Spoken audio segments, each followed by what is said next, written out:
सहनाववतु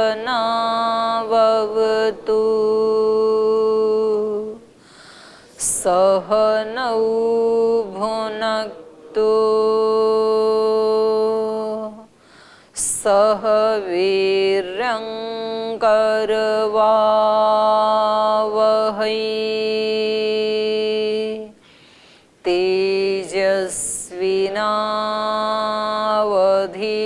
तेजस्विनावधीतमस्तु मा विद्विषावहै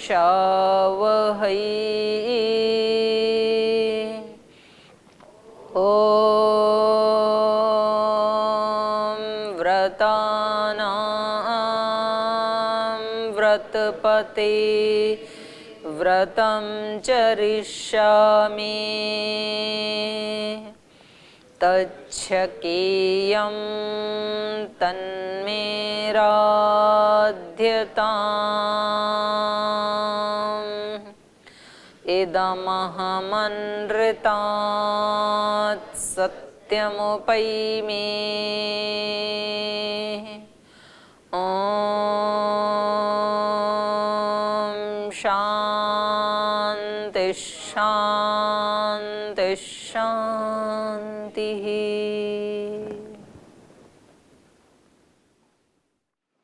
तो 27 नंबर सर्ग में पढ़ रहे थे हम कि ताटका के वध के पश्चात इनके कार्य से, इनके पराक्रम से खुश होकर के इनके जो गुरुजी हैं विश्वामित्र ऋषि, ये इनको दिव्य अस्त्र प्रदान कर रहे हैं।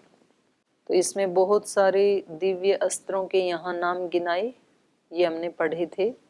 तो ये सब विश्वामित्र ने परांगमुख होकर के, माने पूर्व की तरफ मुंह करके, तो इस ये दूसरे अन्य शास्त्रों में भी ये वर्णन आता है कि दिशाओं का भी अपना महत्व होता है। किस दिशा, आयुर्वेद में भी आता है, किस दिशा में बैठ करके, किस दिशा में मुंह करके पढ़ना चाहिए। तो जो पढ़ाने वाले होते हैं वो या तो पूर्वाभिमुख होकर के बैठा करें या तो उत्तराभिमुख होकर के, दो विधान मिलते हैं, उत्तर की तरफ मुंह करके या तो पूर्व की तरफ मुंह करके बैठे। तो इन्होंने भी विश्वामित्र मुनि ने भी परांगमुख होकर के उनको ये दिव्य अस्त्र प्रदान किए। और ऐसे इसमें भी आता है आयुर्वेद के ग्रंथों में भी कि जब आप अध्ययन करें, जब आप याद करते हैं, शास्त्र स्मरण करते हैं, तो उसमें दिशाओं का भी प्रभाव पड़ता है। तो दो दिशाओं में बैठ करके याद करना चाहिए। और उसमें जो यज्ञशाला है उसमें भी जो दक्षिणाग्नि है उसमें भी यही विधान है। अग्नि का नाम दक्षिणाग्नि है जो यज्ञशाला की दक्षिण दिशा में ही बनाई जाती है, पर उसमें गुरु उत्तराभिमुख होकर के बैठते हैं, शिष्य दक्षिणाभिमुख होकर के बैठते हैं। वो जो बताते हैं यज्ञ के बारे में, जो शिक्षा देते हैं उनको कि भाई अभी इतना हमने यज्ञ कर लिया, इन मंत्रों का पाठ कर लिया, अब आगे ये क्रियाएं करनी है, तो वहाँ एक अग्नि होती है। तो इसके पीछे का कोई प्रश्न है आपका? प्रणाम दीदी। दीदी, आप बता रहे थे कि भगवान कृष्ण ने अर्जुन के लिए दिव्य चक्षु दिए थे, तो वो तो श्रीमद् भगवत गीता में ही दे दिए थे उनके लिए। फिर कुछ दिन पहले आप कह रहे थे कि भगवान कृष्ण की ही चर्चा चल रही थी, तो अर्जुन अपने लिए मतलब कि बहुत दानी समझने लगे थे, तो उनके लिए वहाँ पर अहंकार आ गया है था। दिव्य चक्षु मिलने के बाद भी अगर प्रमाद में जाएगा तो फिर उनके लिए अहंकार आ जाएगा। भगवान ने सब कुछ बता दिया था गीता जी में। वो सूत्र है ना तृतीय पाद का, ना ना ना, स्थान्योपनिमंत्रणे संगस्मया करणम पुनः अनिष्ट प्रसंगात, उसके ऊपर का जो पढ़ो आप, तद वैराग्यादपि दोष बीज क्षय कैवल्यम, उससे ऊपर वाला ही सूत्र। दोषों के बीज का क्षय हो गया और उस स्थिति से भी जो नित्य उसकी अविप्लव विवेक ख्याति बनी हुई है, सत्व पुरुषयो अन्यथा ख्याति मात्रस्य सर्वभाव अधिष्ठातृत्वम सर्वज्ञातृत्वम च, जिसने दोनों को अलग अलग जान लिया तो अब उसका अपने सब भावों पे अधिष्ठातृत्व हो जाता है और सब कुछ ज्ञातृत्व, उसको सब जान हो जाता है। अब जानना कुछ बाकी नहीं है उसके लिए, जीना बाकी है उसको, वो अभ्यास करना बाकी है। अभी जानना खत्म, अच्छे से जान लिया उसने। तो इससे ये भी पता लगता है कि जानना मात्र पर्याप्त नहीं है। जानना भी कितनी तरह से हो गया। एक तो शब्द प्रमाण से जानना, ये पहला स्टेप है। फिर उसको अनुमान प्रमाण से जानना, ये दूसरा है। फिर उसको प्रत्यक्ष प्रमाण से जानना, तो वहां जानना खत्म हो जाता है। प्रत्यक्ष से जान लिया तो आपने किसी चीज को, फिर उस जाने हुए को जीना। तज्ज संस्कार अन्य संस्कार प्रतिबंधी, उस ऋतंभरा प्रज्ञा से उत्पन्न होने वाले ऐसा जीवन जीने से जो संस्कार बनेंगे वो दूसरे संस्कारों के प्रतिबंधी बनेंगे। फिर तज्ज संस्कार अन्य संस्कार प्रतिबंधी, ऋतंभरा प्रज्ञा से उत्पन्न होने वाले संस्कार कैसे हैं? ऋतंभरा तत्र प्रज्ञा, उससे अगला बोलो, श्रुतानुमान प्रज्ञाभ्याम अन्य विषया। वो श्रुत अनुमान आदि प्रमाणों से जो हमें पहले ज्ञान होते थे उससे अन्य विषय वाली होती है वो ऋतंभरा प्रज्ञा। श्रुतानुमान प्रज्ञाभ्याम अन्य विषय विशेषार्थत्वात्, क्योंकि ये विशेष बुद्धि है तो इससे ये पता चलता है सामान्य बुद्धि से सामान्य संस्कार पैदा होते हैं, वही कर्म करने से। विशेष बुद्धि से, विशेष ज्ञान से विशेष संस्कार पैदा होते हैं। तो हमने खूब अच्छे से जान भी लिया, हमारी विवेक ख्याति अविप्लव हो गई, तो भी अभी उसके संस्कार बनाने बाकी हैं, वैसा जीना बाकी है। तो इसलिए वहां पर ऋषि ने कहा कि इतना ज्ञान हो गया उसको, सत्व पुरुष अन्यथा ख्याति मात्र से सर्वभाव अधिष्ठातृत्वम सर्वज्ञातृत्वम च। फिर आगे का तद वैराग्यादपि, उनसे भी वैराग्य हो जाता है। उस विवेक ख्याति की स्थिति में भी योगी रहना नहीं चाहता है। वो कहता है तो त्रिगुणी, यद्यपि 24 घंटे सत्व की प्रधानता रहती है, कभी रजोगुण तमोगुण आता नहीं है उसके विचारों में, भावों में, लेकिन उससे भी उसको वैराग्य होता है कि नहीं, मुझे तो प्योर ईश्वर के आनंद में रहना है, सत्वगुण में भी नहीं रहना है। तद वैराग्यादपि दोष बीज क्षय, दोषों का जो बीज है, दोषों का बीज क्या है? अविद्या, अज्ञान। उसका क्षय होने पर अज्ञान बिल्कुल नष्ट हो गया है, तो वो ऐसी स्थिति में रहता है, केवल भाव की स्थिति में। पर कह रहे हैं वहां पर भी अभी भी उसको सावधान रहने की आवश्यकता है। चीजें बिल्कुल स्पष्ट हैं, लेकिन तो भी उसको क्या हो सकता है? संगस्मयाकरणम, पुनः अनिष्ट प्रसंगात, वहां से भी वो गिर सकता, अनिष्ट हो सकता है। तो जब तक दग्ध बीज अवस्था नहीं हुई संस्कारों की और हम पूर्ण मुक्त नहीं हुए, तब तक चांस रहते हैं। तो अर्जुन पूर्ण मुक्त नहीं हुआ है, उसने ये तो बोल दिया नष्टो मोह स्मृतिर लब्धा, जान तो लिया उसने, तो वहीं पर ही तो गीता खत्म होती है ना। तो उसके बाद भी चांस तो है, जब तक पूर्ण मुक्त ना हो जाए तो आ सकता है। नहीं, ऐसे नहीं कह सकते हैं जी, नहीं होगा। एक क्षण के लिए आ सकता है मन में भाव, जीते जीते भी एक क्षण के लिए आ सकता है। तो ऐसे तो नहीं कह सकते हैं हम बड़ों के बारे में, पर वहां संभावना होती है। एक क्षण के लिए भी आ गया तो आ ही गया ना। तो कभी कभी एक क्षण के लिए भी आ जाता है विचार, क्योंकि गुण है ना अभी। तो जब तक गुण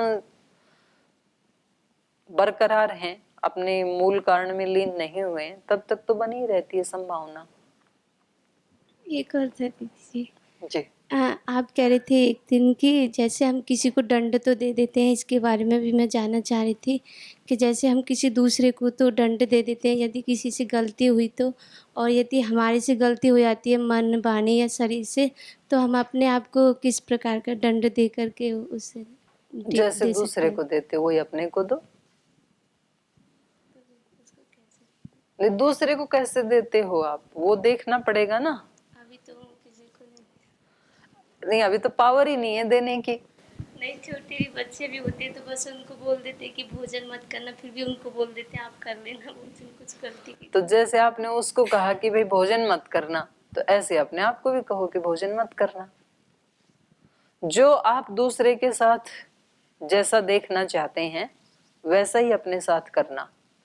यदि आपको ये लगता है कि दूसरे को तो मैं कह देती हूँ कि एक बार तो मैंने कहा भोजन मत करना, फिर कहा कि चलो कर लेना नहीं तो भूखे मरोगे, तो फिर ऐसा ही आचरण अपने साथ करो। एक बार तो धमकाओ अपने आप को कम से कम, तो फिर बोलो कि चलो आज थोड़ा सा खा लेती हूँ। और नहीं तो अपने वाले में और थोड़ा कठोर होना कि उनको तो फिर भी कह दिया था कि चलो खा लो, पर अपने वाले में मेरे को नहीं कहूंगी अपने आप को। जैसे समझ में नहीं आता कि मन से यदि किसी के गलत विचार आ गया, भाव आ गया या कुछ हो गए, तो मतलब कि भाव के लिए क्या दंड दें हृदय उसके लिए? देखो अब उसके तो जज भी आप ही हो और वकील भी आप ही हो अपने आप के, तो इसमें कोई दूसरा तय नहीं कर सकता है कि गलत विचार आने पर इतना दंड देना अपने आप को, और गलत में भी अगर 50 गलत विचार आए तो इतना देना, 10 आए तो इतना देना, 2 आए तो ऐसे कौन दे सकता है। और ऐसे हम जान भी नहीं सकते हैं खुद भी। तो हम अपने विषय में तो हम खुद ही अपने जज होते हैं, हमें क्या जजमेंट लेना है। तो जिससे हमारी अधिक से अधिक उन्नति हो और अधिक से अधिक दोषों का नाश हो, ऐसा पुरुषार्थ करना चाहिए हमें। उसमें आपको अपने ध्यान उपासना को बढ़ाना है, सेवा को बढ़ाना है। तो दंड अनेक प्रकार के हो सकते हैं ना, केवल एक ही दंड थोड़ी होते, नाश्ता नहीं करेंगे जी। आप अपने आप को दंड दे सकते हो कि आज मुझे 100 कमरों की टॉयलेट साफ करनी है, तो जा जाके करके आओ सबके कमरों में। कोई भी दंड ले सकता है व्यक्ति जिससे आपका अंतःकरण पवित्र हो। आप जाके किचन के सब बर्तनों की ठीक से साफ सफाई कर सकते हैं। आप सब जगह जहाँ कभी झाड़ू लगाती नहीं, गंदा पड़ा है कोई गुरुकुल का कोना, उसको आप साफ कर सकते हैं। आप छत को साफ कर सकते हैं, कुछ भी कर सकते हैं। जो चीज आपको प्रसन्न करने में निमित्त बने, वो ऐसा कुछ भी दंड दे सकते हैं आप। तो केवल शरीर को सताना इतना ही दंड का साइज नहीं है, तो किसी भी तरह से दिया जा सकता है ना। मौन रहना, तो अनेक अनेक, वो खुद ही पता लग जाएगा व्यक्ति को कि मेरी किससे उन्नति होगी। तो व्यक्ति एक बार शुरू तो करे, तो फिर तो भगवान भी की भी तो शक्ति काम कर रही है इस ब्रह्मांड में। वो अपने आप ही राह दिखाती है हमें कि आपको ऐसे करना है, ऐसे नहीं करना है। पर उसके लिए पहले ये निर्धारण हो जाए कि मुझे क्या चाहिए अपने जीवन में। ये यदि निर्धारण हो जाए तो कहीं थोड़ा बोड़ा अप डाउन भी होगा तो भी हम उसको कवर कर लेंगे। पहले ये तो निश्चित हो कि मेरे को बीए फर्स्ट की पढ़ाई करनी है कि सेकंड या थर्ड या एमए की या पीएचडी की या डीलिट की, करना क्या है। डॉक्टर बनना है, इंजीनियर बनना है, पायलट बनना है, ऋषि बनना है, योगी बनना है। वो बनने के लिए क्या क्या होना चाहिए मेरे अंदर। तो अपना एक चित्र तो बनाओ जीवन का, एक फोटो तो बनाओ आप अपनी। आप अपने आप को कैसा देखना चाहते हैं उसका एक चित्र बना के रखो आप, अपने मन में भी और बाहर भी। अब उस चित्र को पूरा करने के लिए आप क्या प्रयास कर रहे हैं, तो अपने आप होगा। फिर लक्ष्य यदि व्यक्ति के सामने है तो पुरुषार्थ होगा। लक्ष्य यदि नहीं है तो ये दिनचर्याएं चाहे हम 10 साल भी करते रहें, रिजल्ट नहीं आएगा। अजागरूकता में ऐसे करते चले जा रहे हैं, बस कोलू पे जैसे बैल घूमता है, तो उसकी घूमता तो खूब है पर उसके जीवन में क्या परिवर्तन आने वाला है। बैल का बैल ही रहना है, वो 10 साल भी क्यों ना घूमता रहे, क्योंकि वो विवेक पूर्वक नहीं घूम रहा है। उसका कोई लक्ष्य नहीं है कि इतना घूम करके मुझे क्या प्राप्त करना है। मालिक ने जोत दिया इसलिए वो घूमे जा रहा है, तो वो 10 साल भी घूमता रहे तो कोई उसका उत्कर्ष थोड़ी होगा। तो दिनचर्याएं, व्रत, ये सब ऐसे ही हैं, उससे कोई ज्यादा फर्क नहीं पड़ेगा। इतना तो पड़ जाएगा कि वे ज्यादा देर तक सोने वाले हैं, उल्टा पुल्टा खाने वाले हैं, वो शायद रोगी ज्यादा हो जाएं। सात्विक खाने वाले, ठीक टाइम पे सोने जागने वाले शरीर से स्वस्थ रह लें, बस इतना तो हो जाएगा, एक स्थूल परिणाम तो आ जाएगा। बिल्कुल खाली रहने वाला बैल हो सकता है बीमार पड़ जाए, जो उसके ऊपर चल रहा है, मेहनत कर रहा है, तो उसको कोई ऐसा रोग ना आए, ये तो हो सकता है। और अतिरिक्त तो तब आएगा जब आप स्वयं जागरूक होंगे। आपको स्वयं को कोई एक लक्ष्य बनाना पड़ेगा अपना, कि मुझे जीवन में चाहिए क्या, क्योंकि सब चीजें भगवान ने किसी प्रयोजन से बनाई है ना, और उनको उस प्रयोजन का पता है, और वो अपने प्रयोजन को पूरा करने में अहर्निश लगे हुए हैं। तो जब हम बोलते हैं स्वस्ति पंथाम अनुचरे में सूर्य चंद्रमसा विव, मैं कल्याणकारी पथ का अनुगमन करूं सूर्य और चंद्र की तरह, तो सूर्य और चंद्र की तरह इसका मतलब क्या? सूर्य का एक प्रयोजन है कि जब तक सृष्टि रहेगी उसको प्रकाश देना है, उसको जलते रहना है, उसको जीवन देना है धरती को, वो अपने काम में लगा हुआ है। सूर्य ऐसे थोड़ी करता है कि जी आज तो इच्छा नहीं है, थोड़ा सा तबीयत ठीक नहीं है तो आज तो रेस्ट कर लेते हैं, तो सृष्टि में प्रलय हो जाए फिर तो एक दिन भी सूर्य ना आए तो इसलिए वो कभी छुट्टी नहीं करते, क्योंकि उसको बनाने का एक प्रयोजन है ईश्वर का। ईश्वर ने सूर्य क्यों बनाया? एक प्रयोजन है ना, पृथ्वी का जीवन चलेगा ही नहीं। चंद्रमा को क्यों बनाया भगवान ने? उसके बिना किसी भी औषधि में कोई रस आएगा ही नहीं, तो उसका भी प्रयोजन है। पृथ्वी को क्यों बनाया भगवान ने? पृथ्वी के बिना हम सब आत्माओं को आश्रय मिलेगा ही नहीं, अन्न जल फल फूल मिलेंगे ही नहीं, तो पृथ्वी को बनाने का एक प्रयोजन है। गाय को बनाने का प्रयोजन है, पेड़ पौधों को बनाने का ईश्वर को एक प्रयोजन है। तो मुझे बनाने का क्या प्रयोजन है? मुझे क्यों बनाया? मुझसे क्या करवाना चाहते थे? सूरज से तो प्रकाश दिलवाना चाहते थे, चंद्रमा से रस दिलवाना चाहते थे, पृथ्वी से अन्न फल फूल दिलवाना चाहते, मेरे से क्या करवाना चाहते हैं? क्यों भेजा मेरे को? ढूंढो, कोई तो प्रयोजन होगा। क्या करने के लिए आई थे आप? और वो जिस दिन आपको पकड़ में आ गए ना, फिर आपको कोई इधर या उधर गिरा नहीं सकता है, और फिर आपके लिए टाइम बहुत शॉर्ट हो जाएगा। आपको लगेगा कि सफर तो अभी तो बहुत तय करना है, टाइम तो लिमिटेड है, इसलिए फिर इधर उधर की बातों में ध्यान जाएगा नहीं। फिर आपको कोई जगाएगा नहीं, आप स्वयं जागेंगे। फिर आप ज्यादा टाइम चाहिए आपको, इसलिए आप सोने में बस उतना ही टाइम देंगे जिससे शरीर ठीक चलता रहे, फिर उतना ही खाएंगे जिससे शरीर चलता रहे, फिर अपने आप सारी चीजें बिल्कुल एक्यूरेट हो जाती हैं। जिस दिन व्यक्ति को पता चल जाए हार्ट में ब्लॉकेज है, बीपी शुगर भी हो गया है, अगले ही दिन वो वॉकिंग करनी शुरू कर देगा। उससे पहले सारे परिवार वालों ने समझा लिया था कि थोड़ा हिला डुला लिया करो शरीर को, बोले सब ठीक। लेकिन जिस दिन रिपोर्ट सामने आई ना, उस दिन अब कोई नहीं कहता है कि थोड़ी वॉकिंग कर लो, अपने आप जाता है व्यक्ति, अपने आप चिकना खाना छोड़ देता है। उससे पहले मानते ही नहीं थे, क्योंकि दिखता है ना सामने। तो हमारे लक्ष्य यदि सामने है, एक हमने अपने जीवन का कोई प्रयोजन तय कर लिया है।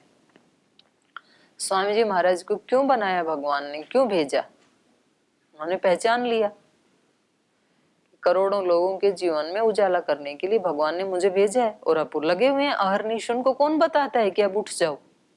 उनको कौन बताता है कि रोजाना शिविर में जाया करो? कोई है उनको कहने वाला? नहीं, उन्होंने अपने जीवन के प्रयोजन को जान लिया। आचार्य जी को क्यों बनाया भगवान ने, क्या प्रयोजन था? आयुर्वेद का उनसे इतना काम करवाना था। उन्होंने अपने प्रयोजन को पहचान लिया, मैं क्यों बनाया भगवान ने, मैं क्यों आया।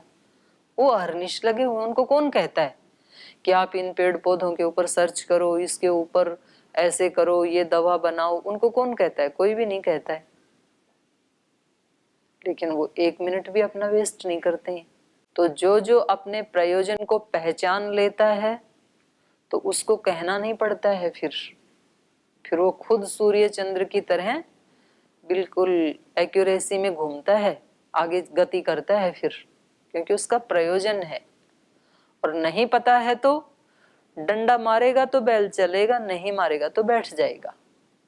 कोई आपको दंड दे करके बाहर निकाल के लाएगा यज्ञशाला में तो आके हवन में बैठ जाओगे, नहीं तो कमरे में बैठे रहोगे। ये वो आत्मा है जिसको प्रयोजन पता नहीं चला। अप्रत्यक्ष रूप से कोई प्रेरणा, कोई एनर्जी, कोई शक्ति आपको घर से धकेल के यहाँ तो ले आई, लेकिन अभी भी आत्मा के सामने कुछ ऐसा अंधकार है कि अपना प्रयोजन अभी भी स्पष्ट नहीं हो रहा है कि बनाया क्यों मेरे को भगवान ने, क्या प्रयोजन था, कौन सा सृष्टि में मेरे बिना कमी आ रही थी। आप कहोगे हमारे भोग अपवर्ग के लिए, तो कौन सा है वो भोग, कौन सा भोग करना है, और उसके लिए मैंने क्या क्या पुरुषार्थ किया और क्या क्या मेरा प्लान होना चाहिए उस अपवर्ग को प्राप्त करने के लिए। कौन सी बाधाएं हैं जो प्राप्त नहीं होने दे रही हैं, उन बाधाओं को हटाने के लिए मेरा क्या पुरुषार्थ है, क्या कर रहा हूं उस प्रयोजन को पूरा करने के लिए, कर भी रहा हूं या नहीं कुछ। कहीं ऐसा ना हो कि ऐसे मंदे भाव में लुट जाए जीवन सारा और फिर लास्ट समय में पता लगे अरे ये करने तो ये आया था, ये तो गया टाइम, तो गया जीवन, तो ऐसा ना हो कहीं। इसलिए फिर गुरुजनों की आवश्यकता है, इसलिए शास्त्रों की आवश्यकता है, बताते रहते, जगाते रहते हैं हमें, और जो हमारे से त्रुटियां होती हैं वो भी हमें आगे ही बढ़ाती हैं, क्योंकि हमने अपना एक प्रयोजन बनाया और उसके लिए कर्म करते हुए बीच बीच में बाधाएं आती हैं, हम फेल हो जाते हैं, गिर जाते हैं, टूट फूट होती है, लहूलुहान होते हैं, आगे फिर चल पड़ते हैं, क्योंकि मेरा प्रयोजन क्या है वो मैंने जान लिया है। तो उसमें बाधाएं और रास्ते ये ज्यादा हानि नहीं करते हैं और ज्यादा देर रोक भी नहीं सकते हैं। कितनी भी बार कोई व्यक्ति फेल क्यों ना हो जाए, पर लक्ष्य यदि सामने है तो वो फिर एक बार उठेगा, वो लगा ही रहेगा। पर इसमें एक बार पता होने के बाद फिर व्यक्ति को प्रमाद आदि से अपने आप को बचाना चाहिए, बस यही साधना है, और क्या है। और किसी का कोई प्रश्न है? दीदी जी प्रणाम। बोलिए। हम जो जनेऊ पहनते हैं उसमें 3 धागे होते हैं, हम्म, वो तीनों धागे के क्या मतलब होते हैं? वो 3 ऋणों का प्रतीक है। 3 प्रकार के ऋण हैं इस मनुष्य के ऊपर, और वो न्याय दर्शन में आया है 4th अध्याय में। वात्स्यन ऋषि बताते हैं कि ये जो मनुष्य पैदा होता है ना, ये पैदा होते ही 3 ऋणों को लेकर के पैदा होता है। तो इसके ऊपर पितृ ऋण है, ऋषि ऋण है, और तीसरा राष्ट्र का ऋण है। तो उन तीनों को उतारने के लिए ये पैदा हुआ है, ये सबका प्रयोजन है। तो वो धागे, कोई चीज एकदम ऐसे सामने पड़ी रहे तो याद आता रहता है ना, तो वो एक प्रतीक है, वो हमें याद दिलाता रहता है कि कहीं मैं सो तो नहीं रहा हूं। अगर मैं सुबह सो रहा हूं तो इसका मतलब ऋषियों का ऋण उतारूंगा कैसे। अगर मैं अपने बड़े पितरजनों की सेवा करने में यदि मेरे को आलस से प्रमाद होता है तो मैं पितृ ऋण उतारूंगा कैसे। और मैं 1-2 घंटे भी यदि निस्वार्थ भाव से सेवा नहीं करता हूं इस अस्तित्व की, तो मैं राष्ट्र का ऋण उतारूंगा कैसे। क्योंकि इस सारे अस्तित्व ने ही तो मुझे इस योग्य बनाया। आज इस धरती ने, मिट्टी ने, इसके अन्न जल खा करके, इन हवाओं ने, इस सूर्य ने, इन दिशाओं ने, इन सब ने ही तो मेरे को बड़ा बनाया ना, तो इनका भी तो ऋण है। तो याद दिलाते रहते हैं हमारे को 3 प्रकार का। ठीक। दीदी जी, ब्रह्मचारी का कपड़ा उजला होता है, सन्यासी का अग्नि वस्त्र होता है, अघोरियों का काला होता है, अन्य अन्य किन प्रकार का के काला होता है? अघोरियों का। अच्छा हाँ। तो इन कपड़ों का क्या प्रयोजन है? उजले का मतलब है कि शुचिता का प्रतीक है, ये पवित्रता का प्रतीक है और शांति का प्रतीक है। तो जो साधना करने वाला है उसको सब प्रकार से, सब प्रकार की शुचिता रखनी चाहिए। और ये जो सन्यासी के कपड़े होते हैं वो अग्नि स्वरूप हैं, तो उसको अपना और दूसरों का दोषों का क्षय करते रहना चाहिए हमेशा। अग्नि का एक ही काम होता है ना, जो चीज अशुद्ध हो गई थी उसको शुद्ध करने का काम आग में से गुजारा जाता है उसको। और जो आपने अघोरियों को बताया तो वो तामसिक साधनाएं करते हैं, उनकी साधनाएं अलग होती हैं स्मशान आदि में, तो वो तमोगुण का प्रतीक है। ठीक है। ओम दीदी जी, अक्सर ऐसा बोला जाता है कि हमें किसी चीज़ों में आसक्ति नहीं रखनी चाहिए, आसक्त नहीं रहना चाहिए। आसक्त, आसक्त, तो आसक्त की परिभाषा जाननी थी हमको। आसक्त मतलब जिसमें राग होता है ना, जी। प्राप्त करने की इच्छा, आसक्ति पूर्वक।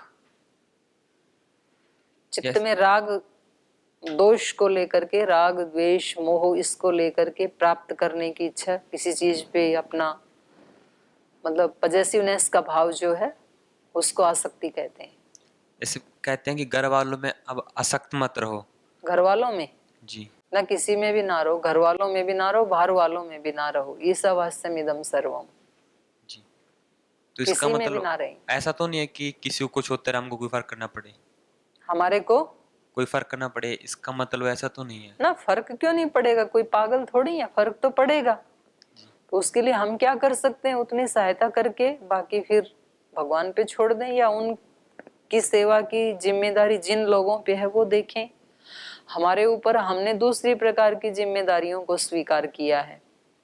हमने ये जो जीवन अपनाया है, तो ये तो एक व्यापक जिम्मेदारी वाला जीवन है।